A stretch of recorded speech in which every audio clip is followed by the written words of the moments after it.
Salut Fleur, ça me fait plaisir de te découvrir, même si je te connais par Internet, entre guillemets, mais je t'ai jamais eu comme ça en live. Et ça me fait vraiment chaud au cœur. Dans, on croise beaucoup de professionnels du vin, mais des professionnels comme toi sont rares. Donc j'ai beaucoup d'émotions à t'interviewer. Je suis très honorée de pouvoir t'interviewer, en particulier sur la thématique qui intéresse beaucoup ma communauté, c'est-à-dire le futur du monde du vin. Mais avant de parler du futur, je trouve toujours intéressant de parler du passé. Est-ce que tu peux te présenter et nous dire comment est-ce que tu as atterri dans ce monde du vin? Parce que pour moi, c'est toujours très riche de sens. On n'atterrit pas ici par Hmm. hasard. Oui, bien sûr, c'est toujours intéressant de dire d'où on parle et de toute façon, il y a un déterminisme dans la manière dont le chemin se, se trace, quoi. Ouais. Moi, tu vois, je parle de déterminisme, mais justement, en fait, je pense que mon histoire, elle prouve que on n'a pas de déterminisme culturel, en tout cas, ou éducatif. À savoir que j'ai grandi dans une ferme avicole où on élève des volailles. D'accord. C'est vraiment le degré le plus basique, le moins noble, on va dire, de la paysannerie. Parce que c'est du fumier, ça pue. Les poulets, on ne peut pas vraiment dire qu'on ait un rapport, une connexion intellectuelle très forte avec eux. Euh, et, euh, et en fait, on ne buvait pas de vin parce qu'on n'avait pas cette habitude. Il me semblait qu'il y avait un problème de légitimité où on avait quelques espèces de vins vraiment très médiocres, les surplus des Bergerac du coin, mais qui étaient bons uniquement parce qu'ils étaient vraiment pas chers et que mon grand-père les mettait en bouteille. Mais c'était vraiment des vins très rudes, très inintéressant parce que c'était des gros rendements, c'était beaucoup de produits phyto, vinifiés, donc des jus qui n'ont pas grand-chose à dire, avec beaucoup d'intrants et beaucoup de soufre. Donc j'ai toujours considéré que le vin, c'était pas vraiment quelque chose qui me concernait. Et après, j'avais conscience qu'il y avait quand même ce espèce de monde du vin euh, fin, du vin chic, du vin bourgeois, mais qui là était vraiment un élément du patrimoine culturel qui appartenait aux hommes cis blancs de plus de 50 ans qui possédaient un espace pour stocker le vin. Donc, il faut d'abord avoir une maison, avoir une cave, avoir assez d'argent pour acheter beaucoup de vin, pour le garder, et ensuite la légitimité pour en parler. C'était vraiment... moi, je pensais vraiment pas dans aucun monde que je pourrais m'exprimer au sujet du vin. Et un jour, complètement par hasard, je me retrouve face à un vigneron qui pense que je suis quelqu'un d'autre ou qui, je ne sais pas ce qui s'est passé, mais sur un malentendu, il me sert un verre de vin de sa meilleure cuvée, un Barsac 2001 du Château Massereau. Et il y a quelque chose de fou qui s'est passé. C'était vraiment un choc esthétique majeur, un moment où pendant 4 ou 5 heures, pendant toute l'après-midi, je suis retournée, j'étais là pour vendre les volailles de mon père, et je suis retournée derrière ma vitrine, et entre deux découpes de poulet, je revenais, je remettais le nez dans le verre, et j'avais toujours autre chose qui se racontait. Donc j'ai commencé à noter, et à la fin de la journée, je suis retournée voir le vigneron, et je lui ai dit que j'avais vraiment besoin de comprendre comment il faisait pour raconter des histoires aussi à la fois précises et changeantes. Et il m'a semblé qu'il y avait quelque chose de vraiment fascinant le fait d'emprisonner un terroir, un millésime, et aussi toute la dimension poétique de la parcelle, de l'âme des gens qui s'impliquent dans les vendanges, dans la vinification. Enfin, j'étais bouleversée.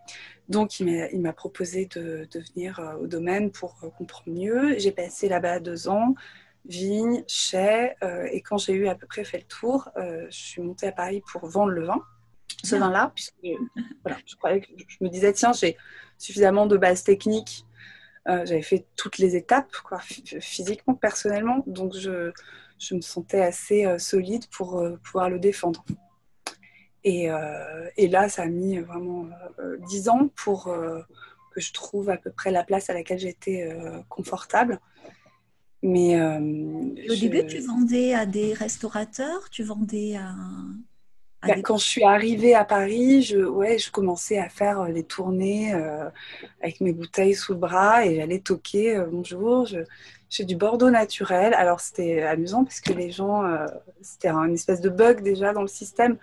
Le Bordeaux, c'était tout sauf naturel, puisque les vins naturels, ils sont vraiment nés en réaction à tous ces abus qui ont eu lieu à Bordeaux dans les années 90. Donc, tous les gens du vin naturel, ils étaient là, Valet Rétro, vraiment le Bordeaux pour rien au monde. Et tous les gens qui buvaient encore du Bordeaux, ils achetaient soit des très grands crus hyper chers, soit des petits Bordeaux à 2 euros la bouteille, mais certainement pas des Bordeaux Sup à 10 euros hors taxe.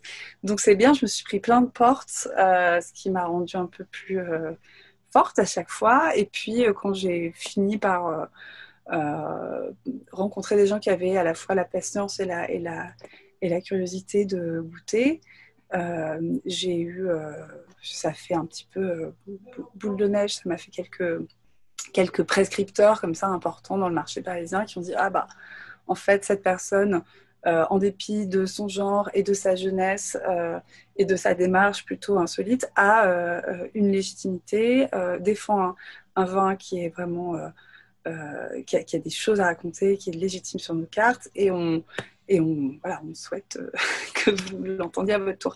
Et donc de là j'ai commencé à travailler pour des caves à mi-temps, pour des bars à vin. J'ai exploré un petit peu tous les aspects, toutes les possibilités professionnelles, tout en continuant à distribuer ce vin à des pros dès que je le pouvais, jusqu'au moment où je me suis vraiment dit que c'était cette place-là d'être entre les gens qui font et les gens qui redistribuent. Donc de m'adresser à des clients qui sont déjà qualifiés, intéressés a priori par ce que je vais leur raconter. Oui. Parce que j'avais été beaucoup usée par des salons, des dégustations publiques où en fait il y a un moment où quand tu défends des vins très très fins, vraiment très précieux parce que tu y as mis beaucoup de toi, quoi. Et que tu as des vieux types sointants à la mi-journée. Ouais, moi, j'appelle ça le stand buvette, tu sais. Ouais, en fait, non. Au bout d'un moment, non. Le gars qui arrive avec son sandwich de blocs de foie gras au vigneron indépendant et qui donne un petit verre de sauterne, t'es là, bah, gars, en fait, non.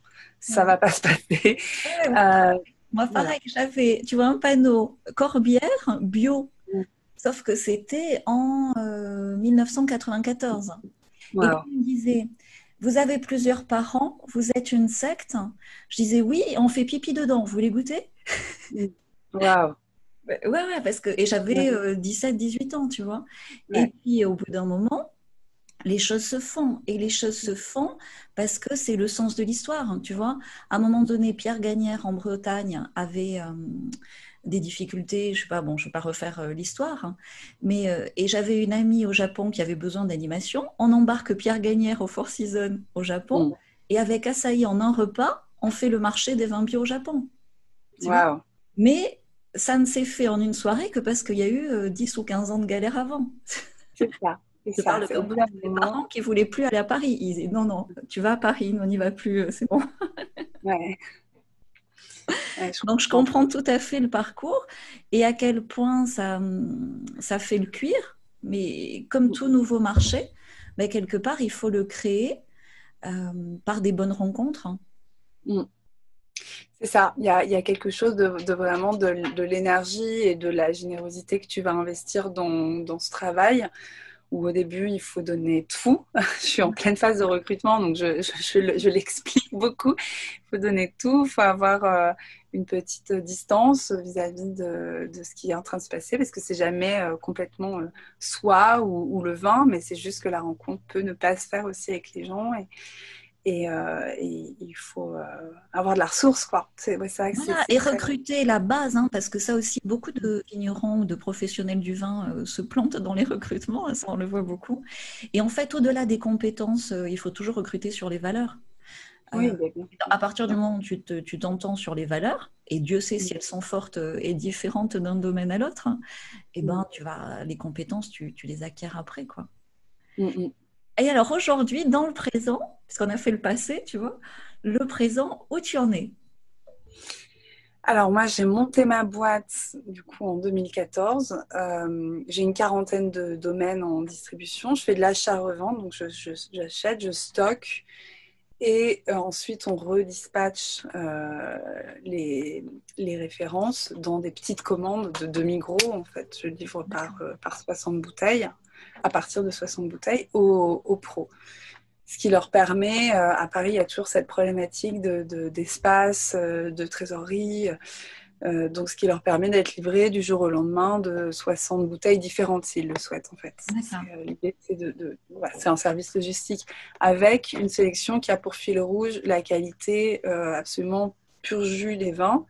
C'est-à-dire qu'on n'a pas de phyto à la vigne, pas d'intrants en vinification, mais pas non plus de soufre. C'est vraiment des vins très nus.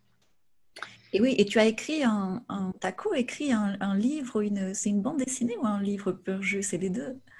C'est difficile, comme beaucoup de choses que je fais, c'est compliqué de le classer. En fait, c'est un roman graphique. J'imagine que c'est ça la définition la plus fidèle, parce que Justine, mon amie illustratrice, elle est issue du milieu du film d'animation. Donc, elle a un dessin qui est qui sort des cases beaucoup, qui est très difficile à garder dans des petits espaces carrés. Elle a tendance à beaucoup utiliser les corps de ses personnages pour illustrer leurs propos.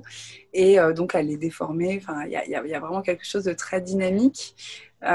Et ça permet de rendre beaucoup plus digeste un propos qui, dans l'abstrait, est vraiment très ennuyeux, quoi.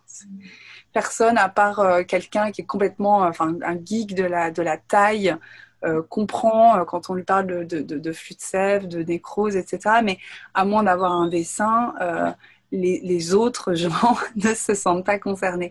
Et là, ça permet vraiment de donner corps à des explications, des hypothèses de travail qui sont toutes différentes, toutes valables pour les gens qui les avancent et qui illustre la joie de ce parti pris de Viti ou de Vinif, c'est qu'il n'y a pas une solution, mais autant de solutions qu'il existe de situations en fait. Voilà. Et souvent, tu sais, moi, dans ce monde du vin, je trouve que, pas par... alors, on pourrait dire par... j'appelle ça le syndrome de l'expert. Alors, tu me dis hein, ce que tu en penses. Et c'est pas, ça pourrait paraître un peu snob, mais en fait, non, je pense que c'est une timidité ou une pudeur qu'a le vigneron. Et du coup, il se cache derrière un discours technique pour pas parler de lui. Mm. Tu vois, j'ai souvent observé ça. Et au début, quand tu connais pas, tu te dis c'est un milieu snob parce que bah, il va me parler de sa débroussailleuse, de sa vendange en verre, de... Et en fait, non, c'est que dès que tu veux le faire parler de lui et de bah, pourquoi Mm. il est là, quel est le poème, quelle est l'âme de son vin, qu'est-ce qu'il exprime au travers de son vin, il y a des choses tellement émotionnelles qu'il a du mal à les verbaliser. Mm. Et ce que je trouve assez génial dans ce que tu proposes et dans ce que tu as développé, mais à la sueur, on comprend bien que ça ne s'est pas fait comme ça, tu vois. C'est aussi dans l'univers graphique que tu développes une liberté totale et une force d'expression euh, que personne, j'en ai vu des packaging et j'en ai fait, hein, mais personne n'avait poussé jusque-là. Et donc je trouve ça extrêmement, d'abord rafraîchissant et d'autre part inspirant, parce que par rapport à tous ces tabous, tous ces blocages d'expression de soi, en fait, Mm. derrière des discours techniques, bah, tu vois, avec Pur Jus, tu montres que tu peux illustrer de façon fun un discours technique, et avec tes packaging, tu peux exprimer des émotions fortes avec humour et parler de toi sans que ce soit vraiment toi, et en Mm. rassemblant. Et ça, je Ouais. trouve que... Donc toi, tu le fais dans ton repère à toi, tes valeurs à toi, mais ça peut se faire dans beaucoup, beaucoup de valeurs qui ne sont pas encore travaillées par, ouais, par pudeur, tu vois, ou par, je ne sais pas qu'est-ce qui bloque hein, cette Mais expression. je pense que le vin, ça fait partie ouais, du patrimoine culturel et ça fait partie de ces choses auxquelles on ne doit pas trop toucher parce que il y a une notion de respect, de conservatisme extrême. Enfin, quand tu vois le temps qu'a mis, par exemple, la Romanée Conti à accepter que l'option qu'ils avaient prise contre le phylloxéra n'était pas la bonne, ils ont vraiment attendu que les sols soient morts au dernier degré de ce qui peut se faire pour ensuite avoir à arracher leurs vignes, puis voilà. Et donc on est très comme ça, je trouve, on est vraiment comme c'est de la tradition qui s'ancre sur des siècles et des siècles de pratiques. On a vraiment ce côté un peu aristocratique, intouchable en fait. Et, euh, et ça me pose beaucoup de questions justement au niveau de ce qui s'est passé dans la Révolution, pendant les années 50, au moment du remembrement, où tous les paysans de France étaient invités à passer à autre chose, à être le progrès en marche, à acheter des tracteurs, à signer des contrats avec des labos, voilà, à vendre leur cheval et à vraiment passer à une ère industrielle et de monoculture pure. Ce même moment où ils ont tous été convaincus d'arracher leurs hybrides parce que c'était dangereux, que ça rendait fou, et, et en fait, ouais, toute cette propagande, je me dis que l'État a dû y mettre une énergie folle parce que pour arriver à convaincre et à exercer une pression sociale telle que tout le monde s'y est mis en fait. Et ceux qui ont refusé de sauter le pas, euh, ils ont vraiment été mis au banc de la société. Ils ont pas réussi à faire leur vie, quoi. Et alors, je te dis comment je le perçois. Donc, parce que ma famille, tu sais, c'est des Bourguignons qui étaient partis en Algérie. Et donc, Mhm. en Algérie, tu sais, ils avaient fait les vinifications avec contrôle des températures. Ils avaient les premières machines-outils et tout. Et après, comme mon père était un des tout premiers bio dès 89, tu vois, dès que ça a été autorisé. Et ce que j'ai vu à chaque fois, c'est qu'il y a une résistance. Donc, je ne sais pas Mhm. si l'État a mis autant d'énergie que ça, si tu veux, mais il y a une résistance. Et cette résistance, c'est comme un élastique qui se tend.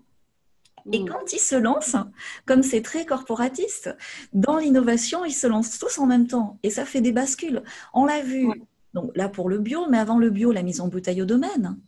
Euh, Mhm. Tu vois, avant la mise en bouteille au domaine, le réencépagement avec des cépages Merlot, Chardonnay, tu vois, que tu n'avais pas en Languedoc ou des trucs assez de dingue. Donc moi, je crois beaucoup à la valeur comme ça d'éclaireur, comme toi, j'appelle ça des éclaireurs, ou ce que je peux faire avec, tu vois, des vignerons que j'accompagne sur de la vente en ligne à Londres ou ailleurs, pour tendre l'élastique. Donc effectivement, tu te sens tout seul et tu sens ouais, un espèce de rétropédalage dans la résistance, Mhm. dans le conservatisme. Mais quand ils se lancent, euh, regarde sur les rosés. Moi, j'étais une des premières à faire un rosé présenté comme un parfum. Tous les rosés étaient classiques. Mhm. Maintenant, tu as tous les rosés, c'est, euh, tu vois, ça part dans tous les sens. Et donc, je dis, c'est le moment de refaire des rosés très classiques, Ouais. tu vois. Mhm. Et c'est ça qui est sympa, c'est de voir ce monde du vin qui est très disparate en fait, parce que oui, tu as des aristos, mais tu as beaucoup de femmes aussi qui se Mhm. sont retrouvées là parce que bah, le père était plus là, le mari était plus là. Mhm. Tu as beaucoup d'histoires quand même très poignantes. Et, euh, et dans cette diversité, une unité, mais c'est tout, c'est là où ton exemple m'intéresse beaucoup.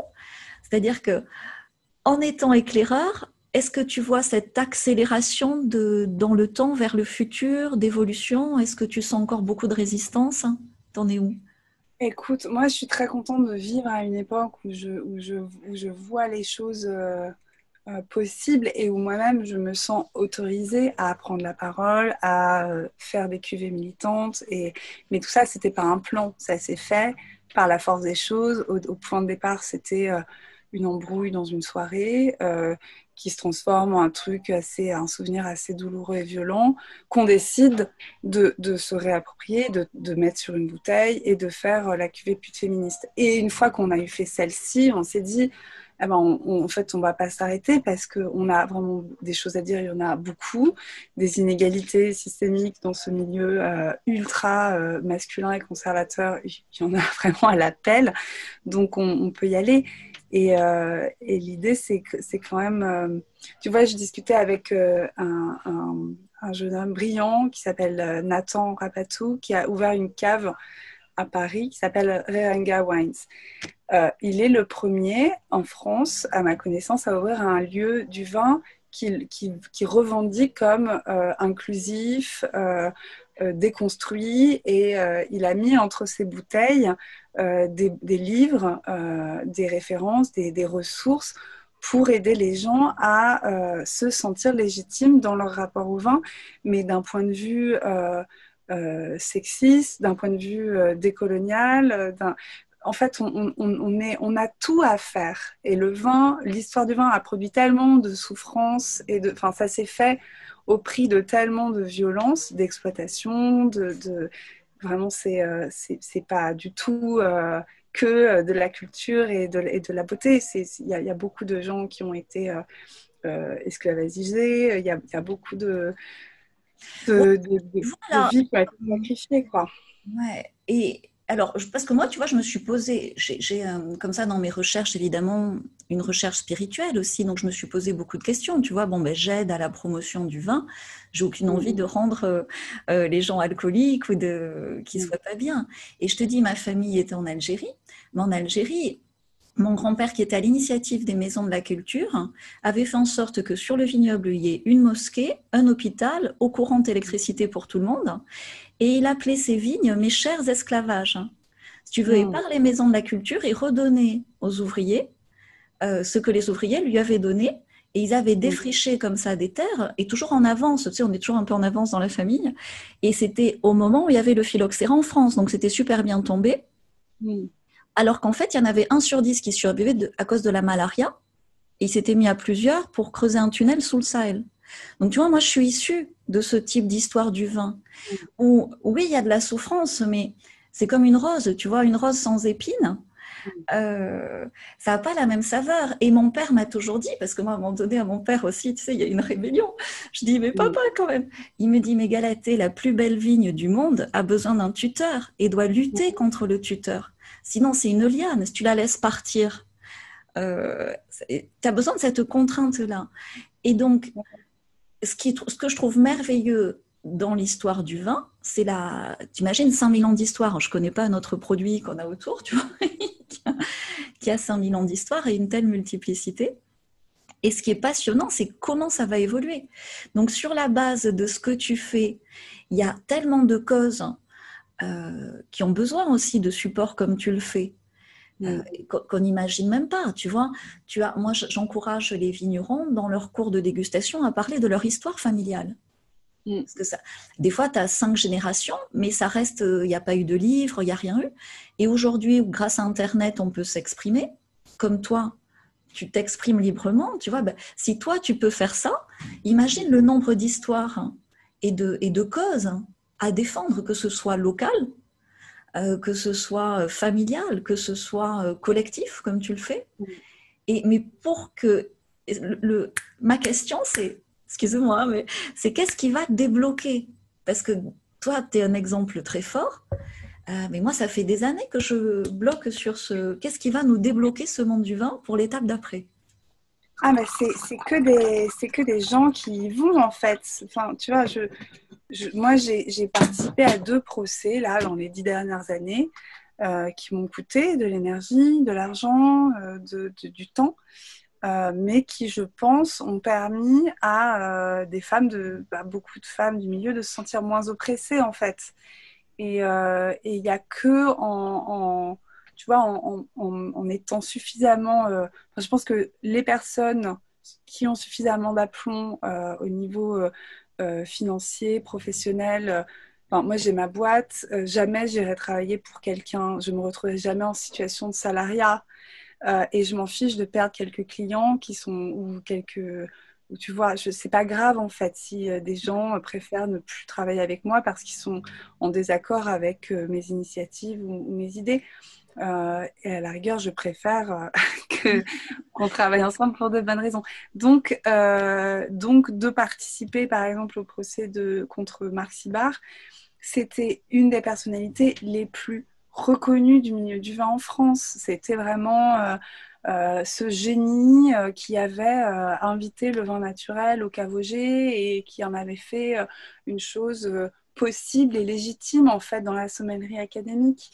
Et c'était surtout un agresseur sexuel en fait. Donc c'était très très dur. Il était hyper protégé. C'était quand même une très très grosse fortune derrière les Cavogé et la Vigna. T'imagines, le juge a été débouté 3 fois. 3 fois, ils ont réussi à faire changer. Et donc, les femmes qui venaient témoigner des États-Unis, elles devaient retraverser l'Atlantique, re-raconter tout une nouvelle fois. Et c'est épuisant. Mais si on ne l'avait pas fait, si elle ne l'avait pas fait, il se serait rien passé et Sybar, il serait sans doute toujours aux commandes des Cavogé. Et je comprends que tout le monde ne soit pas en position de le faire. Il y a plein de vignerons, de vigneronnes qui travaillaient avec lui à l'époque et qui n'ont pas bougé. Le jour où il a été condamné, ils ont dit « Oh là là, bah quand même, je vais arrêter de travailler avec les Cavogé. » Et je suis là, mais en fait, vous ne comprenez pas. C'était avant qu'il fallait refuser de lui vendre du vin parce que ça posait un problème, son comportement. C'est pas maintenant qu'il est parti, en fait. On s'en fout du lieu des Cavogé. C'est la personne. Le truc qui était dingue, c'est tous les milieux de pouvoir. Tu vois, là, la parole se libère, ça a commencé au cinéma, politique, mais le vin aussi. C'est-à-dire que chaque fois, tu as quand même des milieux de pouvoir aussi dans le vin. Et il y avait ça partout.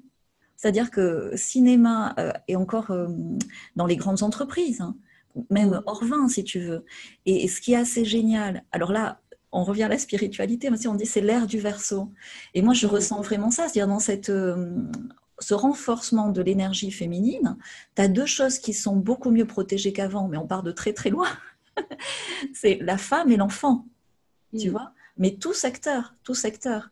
Et dans le monde du vin, si tu veux, tu as quand même si on ne le dit pas, dans la poésie du vin, dans sa qualité, tu as quelque chose de très féminin. Donc si on n'englobe pas ce féminin, cette sensibilité, et puis du coup cette sécurité, un aspect sain comme ça, des relations d'affaires, de l'expression de soi, de la famille, on va rien construire. Tu vois, et je vois beaucoup de gros business de vin en difficulté en ce moment. Je suis très confiante pour les petits business de vin, tu vois. Tous les petits vignerons, même s'ils ne sont pas forcément nature ou bio, dans la mesure où ils sont intelligents avec leurs ressources, ils font du mieux qu'ils peuvent et qu'ils progressent, je pense que dans le futur, ils ont des solutions. Non, mais de toute façon, il n'y a que des exemples. Tu vois, il y a des vignerons qui se suicident encore tous les jours, tous les 3 jours. Je ne sais plus les stats, mais c'est tragique. Ils ont tous dans leur région, il n'y a plus une région en France maintenant où tu n'as pas quelques domaines en nature qui vendent très bien leur vin, qui le valorisent beaucoup mieux, mais qui ont remis en question de manière fondamentale leur modèle économique en changeant de politique culturelle, en changeant du coup de politique de vinif, en changeant d'étiquette, en changeant de prix et donc de clientèle. Et je comprends que ce soit très difficile, d'autant que le milieu du vin, tu as l'air d'avoir une relation très très belle et très forte avec ta famille, mais moi j'ai surtout vu des histoires très tristes où les gens font payer à leurs enfants ce qu'ils ont vécu eux au niveau de la succession. Donc c'est pas toujours facile de vivre ces transitions et où tu te dis bon bah la personne qui reprend elle est jeune, elle a vécu autre chose, elle a d'autres idées, elle a envie de sortir de ce modèle.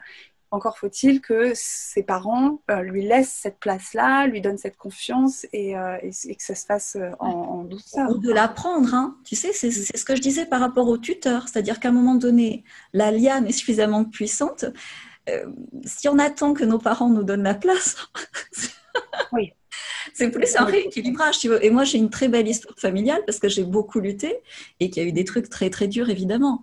Sinon, tu peux pas. Et j'adore, moi, cette balance qui se trouve dans toute chose, hein, si tu veux, mais aussi dans le monde du vin.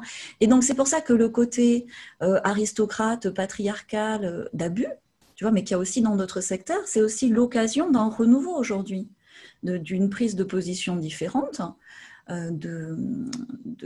Parce que les femmes ont toujours été présentes, hein, mais sans forcément avoir la même noblesse de place automatiquement accordée que les hommes. Et ça, petit à petit, ça vient. Donc ça, et c'est par les femmes aussi que ça change. Hein. Je suis désolée de dire ça comme ça, même s'il y a beaucoup d'hommes qui font des changements.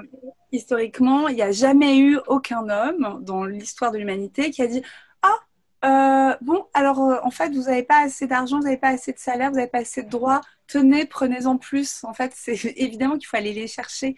Mais il y a quand même, bon, moi je vois que les choses changent un petit peu en fonction des profils et des histoires, mais j'ai deux, trois exemples dans mon portfolio de vignobles qui se sont passés dans la confiance et dans la joie, vraiment, de voir ce que faisaient les enfants et de constater leur réussite et de goûter des vins différents bah, qui finalement remettent en question tout ce qu'a accompli la génération précédente. C'est dur, mais je vois qu'il y a des gens qui ont cette intelligence et que ça fait des vins qui ont, tu sais, des vins pur jus, c'est des vins très très fragiles, donc c'est très sensible à toutes les énergies, à tous les messages qu'on envoie, et du coup, s'il n'y a pas une bonne ambiance, ça peut pas faire des bons vins. Et ça fait des vins qui ont, je pense à Pierre Coton et Marine Bonnet, qui ont aujourd'hui une espèce d'aplomb, de solidité, de cohérence, en plus de faire des vins très profonds, très fins, très complexes. Il y a vraiment cette notion de justesse, en fait. Et ça, je pense que ça s'est fait beaucoup grâce aux très bonnes conditions d'entrée en scène que les parents de Pierre lui ont fait. Parents-enfants, quoi. Ouais.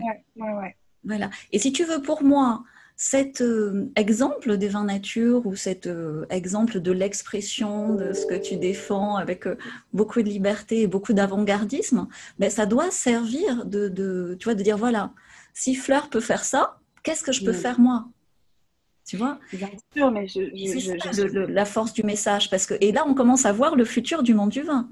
Dire, si toi, tu peux faire ça, parce que toi, enfin, je pense que tu peux te lâcher encore plus, mais tu es quand même bien, tu vois, tu es quand même bien aligné, tu fais ce que tu ressens et ce que tu veux. Bah, tu vois, si déjà 20%, si tous les vignerons qui peuvent agir sur leur packaging, sur leur vin, sur leur millésime, sur leur prise de parole, sur leur commercialisation, se libérer de 20% d'expression de soi, tu vois le monde du vin de demain.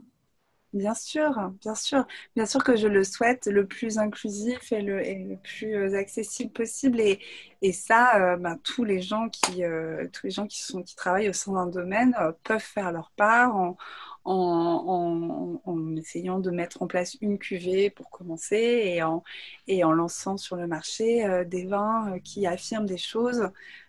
Qui revendiquent des choses dans la joie. Toujours, moi, on m'a beaucoup reproché le côté très conservateur ce vieux monde du vin là, qui m'a présentée comme celle par qui la discorde arrive et qui disait oui, en fait, autrefois, le vin, c'était un objet de partage et de convivialité. Maintenant, ça devient le sujet d'une guérilla. C'est pas du tout ça. C'est vraiment l'idée d'affirmer des choses sur des bouteilles et de prendre l'espace de l'étiquette comme un espace de revendication.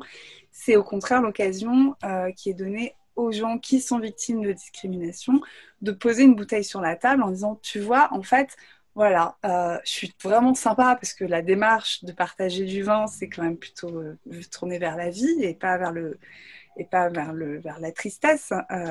Et peut-être qu'autour de cette base, on peut avoir une discussion sur qu'est-ce que c'est que l'homophobie, par exemple. Et c'est très... je trouve que c'est très bête de s'accrocher, de se crisper sur ce que doit et ne doit pas être le vin. En fait, le vin appartient à tout le monde et ce qui est dramatique, c'est que beaucoup de gens ne s'y sentent pas invités, autorisés. Moi, c'est vraiment ça que je souhaite pour l'avenir, c'est d'avoir un milieu qui soit le plus coloré et le plus hétérogène possible. Voilà, et multiforme dans l'expression de chaque... Parce que ce que tu exprimes dans ces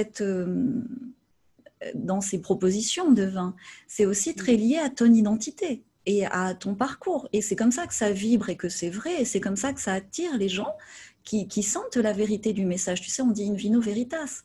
Mais il y a toi, mais il y a, si tu veux, moi ce que je vois, c'est que quelqu'un est extrêmement critiqué ou attaqué quand il est force de proposition de quelque chose de nouveau qui va devenir la nouvelle norme. Mais avant que ce soit la nouvelle norme, ben, c'est le tir au pigeon. Et puis après, donc au début, on t'attaque. Après, on te dit, bon, ben, tu es un peu différent. Là, je pense que tu es dans cette phase-là. Dire tu dénotes, mais tu as ta place. Et après, tu deviens la nouvelle norme. Et pour moi, le futur du monde du vin, c'est dans ce que tu fais. Ben, alors, chacun avec sa tonalité, chacun avec son message, chacun avec ses débats, mais c'est que le vin reprenne sur la place publique le rôle qu'il a toujours eu, d'être accessible, de partage, catalyseur d'amour aussi, tout simplement. Parce qu'il faut dire que, tu sais, on oublie pourquoi on achète ton vin. Bon, on achète ton vin pour le plaisir, c'est la base. Bon, oui, le prix, l'étiquette, l'appellation, mais au départ, c'est le plaisir. Pourquoi personne n'en parle? Tu vois? Et de libérer la parole comme tu le fais, c'est vraiment le monde du vin peut t'en remercier parce que ça ouvre. Tu vois, derrière toi, je ne sais pas si tu t'en rends compte, mais tu tires dans l'inconscient collectif beaucoup de possibilités. Bah, j'espère vraiment très fort que les gens vont se sentir autorisés à faire des choses. Moi, je reçois plein de messages de domaines qui me disent alors, on a fait une cuvée, ça va vous intéresser, tout ça. Et bien sûr que ça m'intéresse, bien sûr que je me réjouis. Après, je ne peux pas porter la commercialisation de toutes les cuvées différentes et engagées qui sont produites. Et il faut vraiment, là où ça va commencer à changer, c'est quand les gens vont s'en emparer pour eux-mêmes et qui vont proposer ces bouteilles-là à leur circuit de distribution habituel et pas seulement les réserver à cette meuf bizarre qui vend des vins aux étiquettes un peu osées à Paris, quoi. C'est vraiment, emparez-vous des choses, dites-y des choses intimes. Et c'est que en changeant les choses pour vous-même que vous arriverez à les faire changer pour les autres. Voilà, mais quand tu es, tu vois, quand tu es dans elle, quand tu publies tes livres, quand tu es visible comme ça, ben ça leur montre que ça marche. Et donc, ça les libère. Et pour moi, l'étape d'après, ben voilà, Fleur, c'est pas un sauveur, elle va pas vendre mon vin. Aujourd'hui, avec des outils Internet, dans la mesure où tu es toi-même avec une identité forte et assumée avec des messages forts, ben, tu captes l'attention sur les réseaux sociaux et avec un peu de technique. Moi, je me bats beaucoup pour ça. Tu peux vendre en direct, et direct producteur. Pour moi, le futur du monde du vin, c'est ça. Et de commander une caisse quand tu sois à Londres, à Berlin ou à Paris, et c'est du direct producteur, zéro intermédiaire, ben là, tu fais attention au message du producteur. Parce que tu vas l'aider en direct, dans la mesure où le mec, il est aligné, authentique, il ne se cache pas derrière un discours technique, il te raconte vraiment sa vie, quoi. Mais c'est dur de parler de ce qu'on fait soi. Hein. Il y a, de toute façon, enfin, si les intermédiaires existent, c'est aussi beaucoup parce que les gens qui font sont déjà tellement compétents dans tellement de domaines que pour moi, on ne peut pas exiger d'elles et d'eux qu'ils soient en capacité de donner cette dimension poétique au vin. Tu vois, c'est difficile en fait. Il y a plein, enfin, le monde artistique le démontre beaucoup. Les artistes, ils savent pas se vendre parce que c'est aussi beaucoup de l'intime. Tu parlais de pudeur tout à l'heure. C'est très difficile de parler de ce qu'on fait sans être... en étant juste, en fait. Et c'est là où on est rattrapé, tu vois, par ce qui se passe sur Internet. C'est-à-dire qu'avant, un Yves Saint-Laurent sans un Pierre Cardin, tu vois, il ne pouvait pas rayonner. Et pour beaucoup d'artistes, il fallait la galerie, tu vois. Donc, ça reste le cas. Mais aujourd'hui, tu as quand même une marge de manœuvre énorme où tu peux être ton propre amplificateur grâce à toutes ces nouvelles technologies qui n'existaient pas. Avant, il te fallait une attachée de presse, tu voulais faire les dîners de presse, pourquoi c'était aussi patriarcal et très, comme tu l'as dit tout à l'heure, parce que les moyens qu'il fallait pour pouvoir communiquer, c'était énorme. Aujourd'hui, tu as un feed Instagram sympa, affirmé, tu touches un peu sur 2-3 outils Internet, tu peux vendre à New York ou à Hong Kong en direct. Ça, pour moi, le futur du monde du vin, il est là. Et ce dont ne se rendent pas compte les grands acteurs qui ont un peu abusé ces dernières décennies, c'est que, et là, on n'a pas parlé des supermarchés, mais si tu veux, on peut se lâcher un peu dessus. Mais voilà, ça, alors là, moi, j'aime me faire plaisir, si tu veux, parce qu'à un moment donné, il y a une justice divine, tu vois, c'est que... Voilà. Et le petit producteur qui a été volé, il n'y a pas d'autre mot, il va retrouver, dans la mesure où il accepte de reprendre ce pouvoir de créer de la valeur et de contrôler son destin, il n'a aucune raison d'être inquiet. Et celui qui a raison de s'inquiéter, c'est celui qui a abusé, qui a profité, qui a exagéré depuis des dizaines d'années. Parce que là, avec la transparence d'Internet, tu peux plus te cacher derrière une étiquette avec un faux château, quoi. Ça marche plus. C'est fini. Non, parce que Google Earth permet à tout le monde de voir Ouais. que ça n'est qu'une façade. Mais je pense qu'il y a quand même euh, tout intérêt à, tu vois, cette espèce de dichotomie entre le monde rural et le monde urbain. Je parlais avec une journaliste passionnante qui est en train d'écrire des choses sur la manière dont ce sont les femmes qui sont vraiment les piliers les plus solides et les plus féroces du patriarcat, en fait, dans la manière dont elles éduquent leurs fils, mais aussi dans la manière dont elles vont se concurrencer, s'envisager comme des, voilà, comme des ennemis et Ça pas comme des... change aussi, ça change. Tu peux plus faire ça. Je pense non. Moi, j'appelle, tu vois, j'ai vraiment fait un truc là avant le Covid déjà. C'est l'économie. Avant, il y avait l'économie, et maintenant il y a la nouvelle économie. Et si tu mets pas des valeurs qui étaient complètement oubliées, comme la bienveillance, la transparence, la vérité, Ouais. l'amitié, la simplicité, ben, tu passes pas le cap. Tu restes bloqué dans l'ancienne. Oui, mais ce que je veux dire, c'est que pour mettre ces valeurs-là, pour se sentir autorisé, enfin, tu vois, je parle de sororité à une épouse de vigneron du Beaujolais qui a jamais vu la mer, elle pense que c'est un légume, en fait. Donc, enfin, en fait, il y a un moment où pour avoir accès à ces concepts, à ces idées, à ces outils de déconstruction, à ces podcasts, à ces contenus, à ces magazines, il faut avoir du temps. Et le temps, on leur donne pas, tu vois. Et il faut, ou alors si t'as pas de temps, il faut faire des rencontres.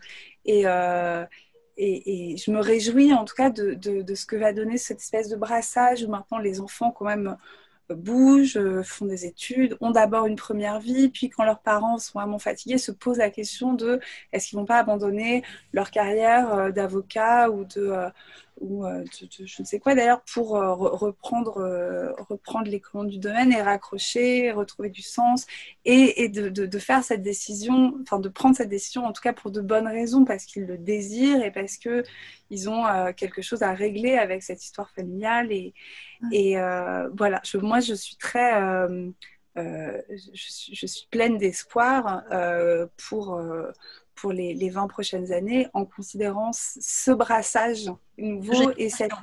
Voilà, deux générations, parce que tu as le gap au niveau des technologies. Donc moi, là, souvent, quand on jette des vignerons, tu vois, c'est la programmation, c'est les enfants qui font, et ils filment le papa. Comme ça, et là, c'est génial, mais on fait un script, tu vois, il faut que ce soit précis et tout.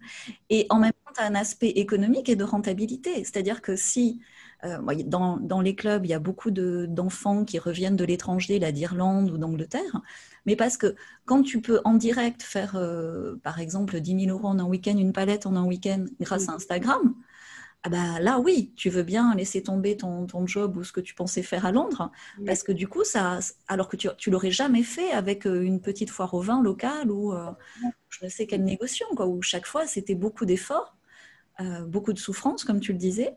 Pour la marge, moi, je dis, il y avait une espèce de foule d'intermédiaires comme ça, sans aller jusqu'à l'attaché de presse. Hein, j'ai rien contre les attachés de presse, mais on a besoin de beaucoup plus de direct, tu vois, de contact direct entre la personne qui boit la quille et la personne qui l'a fabriquée. Mais c'est évident. Et c'est toute la beauté du travail artisanal, c'est de replacer l'humain au centre de l'échange. Et même si ça se fait par des médias numériques, on est quand même dans un échange qui ne peut pas se contenter des étiquettes, des labels, des appellations. Il est forcément question de qui, quand, pourquoi, comment et de déployer cette histoire intime. Voilà, de prise de parole en vidéo. Il faut que les vignerons osent s'exprimer. Et là, et même la timidité, on s'en fout. On sent que ça vibre de vérité. Bien sûr que les gens sont justes. Ils sont toujours justes quand ils sont eux-mêmes. Exactement. Et donc, je pense que moi, je vois vraiment le futur du monde du vin. Alors, même s'il peut y avoir, tu sais, des mini-effondrements ou des difficultés quand même, hein, c'est jamais linéaire. Mais je suis très confiante dans le futur de production, on va dire, artisanale, parce que ça prend différentes formes. et avec aussi des connexions internationales, une redécouverte des terroirs, de vraies histoires, hein, presque au-delà du carcan des appellations, tu vois aussi, parce que là, on n'en a pas parlé, mais c'est aussi un vaste chantier. Bah, il y a tellement de chantiers, mais c'est ça qui est bien, c'est qu'il y a beaucoup de travail, et beaucoup de choses à révolutionner moi j'ai vraiment confiance voilà, en la vie. Je suis fondamentalement optimiste, sinon j'aurais vraiment rien fait du tout. Mais non, je crois qu'il faut. Moi, ce que je souhaite vraiment, enfin, je trouve que le prochain gros défi du monde du vin, c'est quand même la question de la diversité raciale. On est vraiment, on avance très concrètement sur les inégalités sexistes, mais là, ça me désespère en fait de constater que j'ai une amie noire dans la sommellerie, zéro vigneron de couleur en France, quoi. Alors que vraiment, le pourcentage de la population française, tu vois, on a quand même Alors, j'ai de la chance, j'en ai beaucoup dans le club, j'en ai dans mon équipe aussi. Et je travaille beaucoup avec l'Afrique du Sud. Donc, si tu vas en Afrique du Sud, on fait carrément des cuvées.